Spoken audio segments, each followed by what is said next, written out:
Ma'anar kauna rayuwa tare mutuwa tare a cikin soyayya.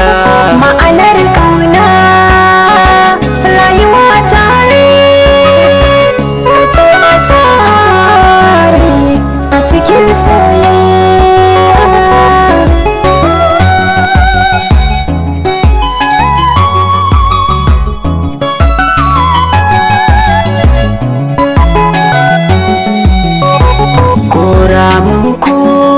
Ba zai kai so hadari ba, ko sakakken zaki ba zai kai so barna ba.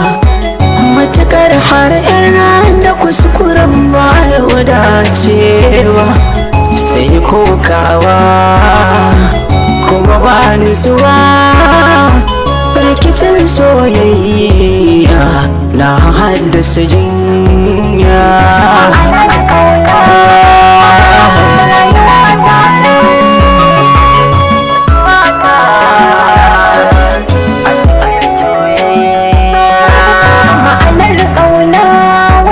So ka kasa shi a ranka, ka yi mai tanadin ranka dai share masa kuka.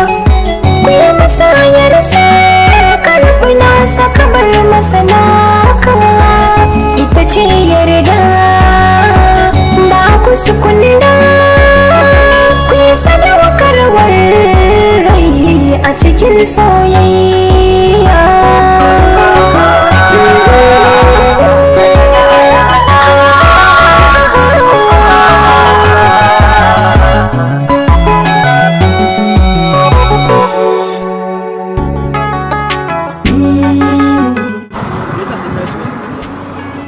Baka son ne soyayya ita saboda na san ka na san kai waye baya ke canza da halin da ka san shi ka canza ni dai ba za a yi dan haka ba na ba ni kamata kai maka ni dai na kai maka ba ka bata in ba ka kuma ka ci gaba zuwa wurin za ka ga ni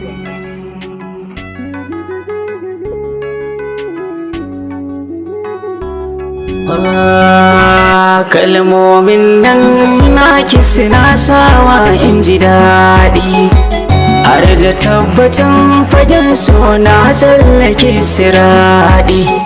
Duk da soyayya ita wani kogi ne mai faɗi, inda ka shiga da akwai jinga. Kayi rashin sa'a sunan kamaraya.